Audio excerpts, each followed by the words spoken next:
अस्सलामुअलैकुम वरहमतुल्लाहि वबरकातुहू नहमदुहू व नुसल्ली अला रसूलिहिल करीम अम्मा बाद फ़ाऊज़ बिल्लाहि मिनश्शैतानिर रजीम बिस्मिल्लाहिर्रहमानिर्रहीम वलिल्लाहिल अस्माउल हुस्ना फ़दऊहु बिहा सदक़ल्लाहुल अज़ीम।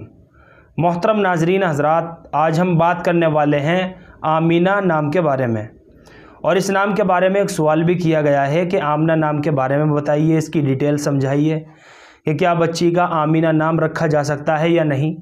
तो चलिए मोहतरम नाज़रीन हज़रात, इनके सवाल का जवाब भी देते हैं और क्या बच्ची का आमीना नाम रखना सही है या गलत है।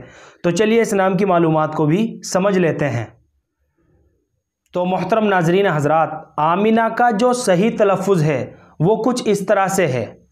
आमीना, सबसे पहले तो अलिफ मद आ है, फिर मीम है, फिर नून है और आखिर में हा साकिन है।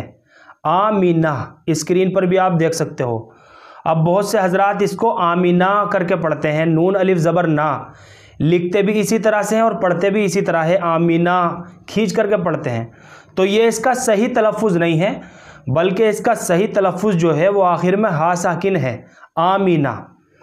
और आमीना नाम के माना है कि ईमान लाने वाली औरत।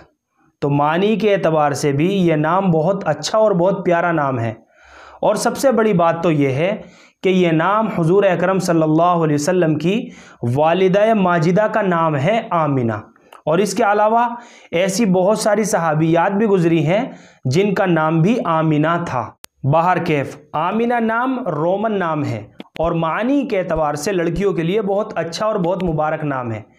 लिहाजा बच्ची का आमीना नाम रखना ना दुरुस्त है, बल्कि जायज़ भी है और बाइस बरकत भी है और अजर सवाब का मौजिब भी होगा इंशाअल्लाह। और नेक फाली के तौर पर इस नाम के असरात भी इंशाअल्लाह बच्ची की ज़िंदगी के ऊपर भी पड़ेंगे।